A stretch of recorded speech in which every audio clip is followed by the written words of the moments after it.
Hi, this is Joe from Mormon Geeks. I'm so excited to talk about this one. We're going to talk about Harry Potter 5. That's right, 5, The Order of the Phoenix. And why am I excited to talk about this? Because this is actually one of the ones that I like.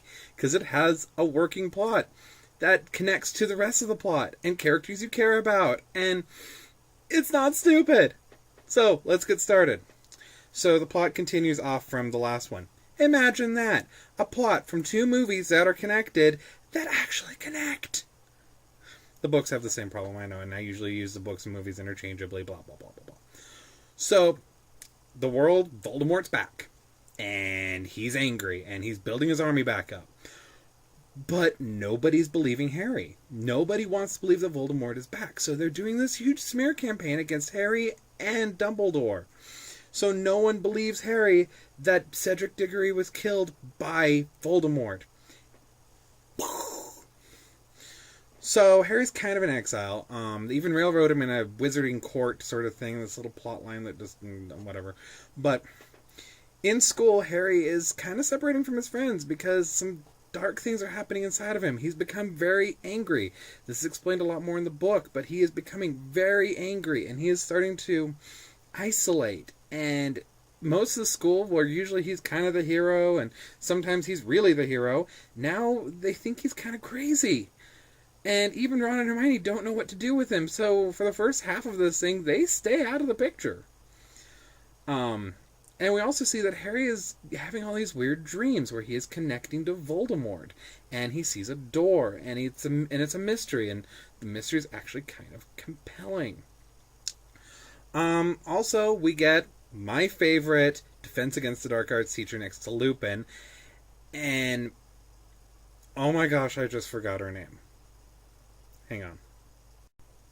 Sorry, Dolores Umbridge. I say she's my favorite, and then I forget her name. Dolores Umbridge is such a great character, and let me tell you why. She's a villain. She's not really a villain. She's an antagonist. And the difference is, this is for movie geeks and for general storytelling geeks, is that an antagonist is the character that goes against our protagonist. So the protagonist usually just reacts to whatever the antagonist does.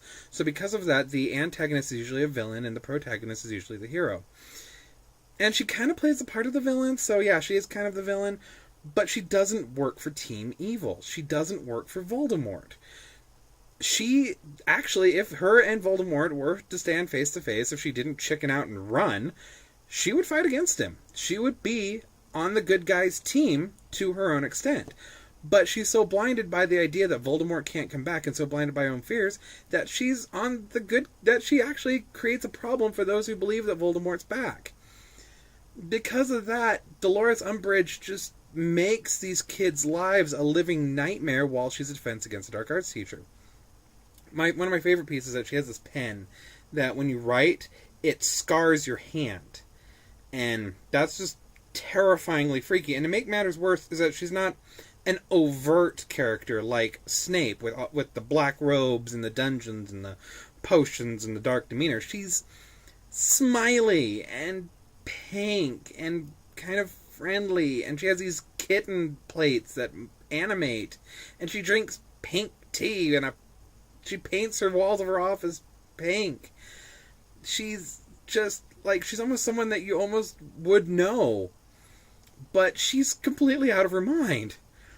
And she works for the Ministry of Magic, and she's in the school to try to take it over, because the Ministry is scared that Dumbledore is trying to take over the school trying to take over the Ministry of Magic through fear of Voldemort coming back.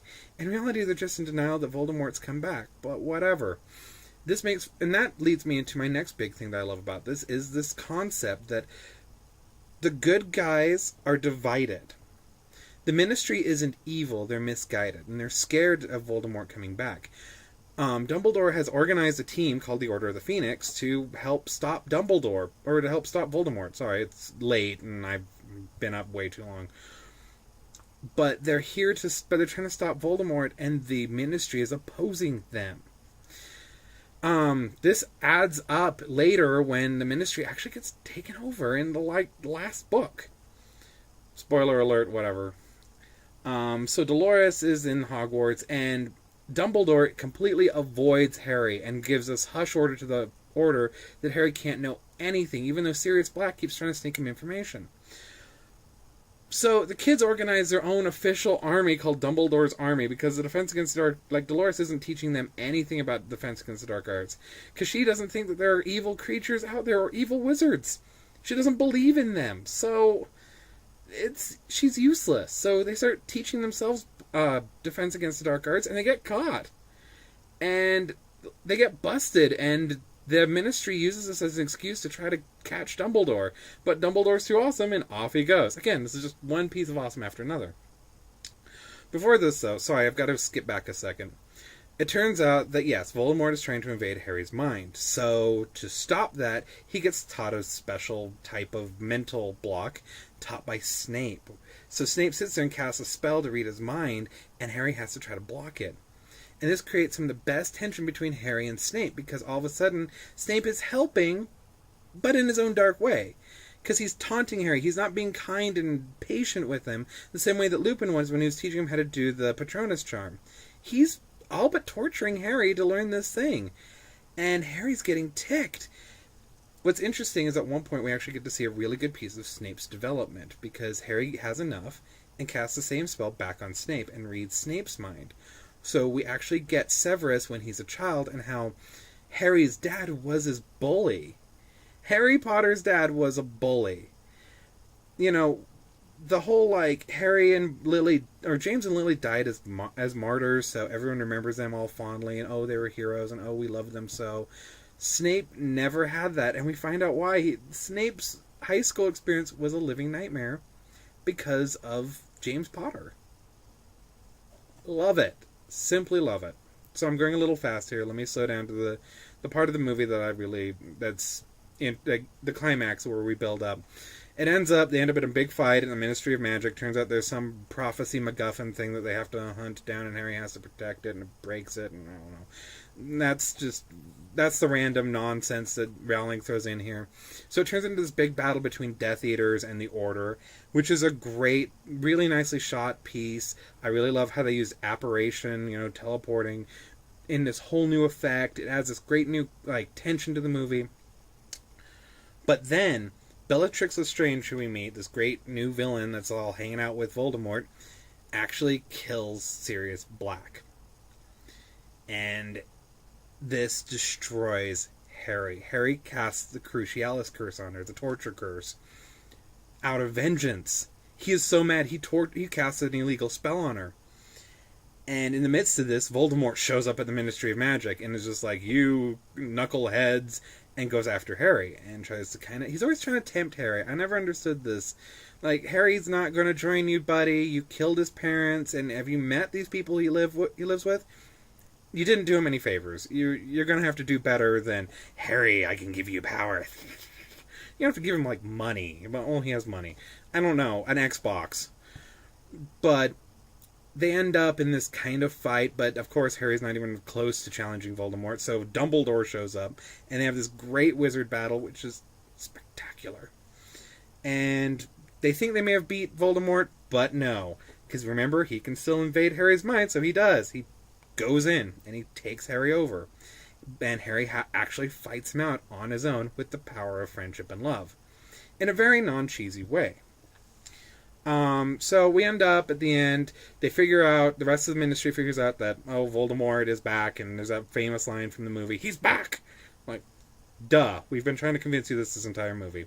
That line got a round of applause when I went to go see it. And Harry and Dumbledore talk, and it turns out Dumbledore's been withdrawing from Harry so that Voldemort couldn't get information on them, and so that way they could still do stuff. To which my question is, so what's your excuse the rest of the other years there, Dumbledore? Because you've never really been around Harry. You see him at the end of the movie and explain the plot. That's your job, buddy. But a couple of things that I really want to point out here. I already talked about Dolores. I want to talk about this film took the Harry Potter book and made it into the movie the best of all thus far, because the books have this weird time limit. They're set in a year, so the entire story keeps taking place over a year, but a lot of that is character development and stuff that works for a book, but for a movie would be boring or not work very well. And while the other movies tried to cram it in, like Quidditch and some of the awkward character scenes and some of the magical stuff, it didn't fit well in a context of a movie. This movie, what they did was they used montages. So we actually get like 3 or 4 montages of Umbridge taking over the school. We get the Dumbledore's army is training. We get little snippets between the papers of what's happening in the wizarding world through the newspapers, which all of them are animated beautifully. And and so the whole movie works, and you understand what's going on. And then during the big piece, the climax, where we need to feel the tension, it slows down, and we get all the emotions and the action and the pieces with Voldemort and Dumbledore and Harry and Severus Black and Sirius Black, and we get all these great pieces slowed down, and the rest doesn't feel rushed because we get the information, but it flows. Other thing, this film, beautifully animated, beautifully CG'd, everything works really well. I love the look of the film. And I just want to say a quick thing about Harry and Sirius Black. This is such a great relationship. It's not a mentorship.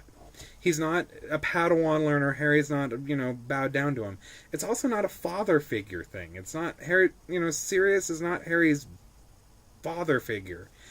And it's not a bromance. It's this unique relationship between these two people who share these bonds. They're family, and they're kind of the only family each other has, and that's great. And that's the real tragedy, is that this is the closest thing, besides, the exposition twins, that Harry gets to a family, is Sirius Black, and that emphasizes how he died.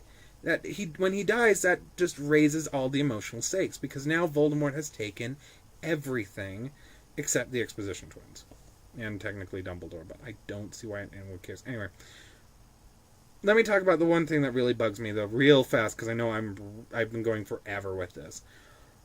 The way Sirius Black dies. It's not just the Abracadabra spell, which is what kills him to a point. They're in the Department of Mystery, so there's all these weird artifacts, and we don't know what they do, and the book has a lot more of them, which is great, but Sirius gets shot with the spell, and he falls back through this magical archway that sweeps his body away. And there's voices behind the archway, and he just disappears. And in the book they say, no one can go beyond the veil, and no one can come back from beyond the veil. What? This character that was so grounded, that I love so much, that brings so much grounding to Harry, dies in this really weird, existential, pseudo-mysterious, I guess you could take some Bible verse from it, way, and it feels so clumsy. Why not just shoot him? He falls to the ground, he is dead, we move on. Cedric Diggory didn't need to be flying through, gateways in order to die. He got shot and he died. Dramatic tension worked. Why does, Sirius Black need this whole weird ghost arch thing? So that part is just, to me, it's just really uncomfortable. The rest, love it. Absolutely love it. Definitely one of my favorite Harry Potter movies and books. So I guess if you haven't checked it out, check it out with like the one person. Anyway, next week we're going to be doing Harry Potter 6 and Harry Potter and the Half-Blood Prince, which is alright. But thanks for tuning in. Check some more of our stuff out, and I'll see you later. Bye.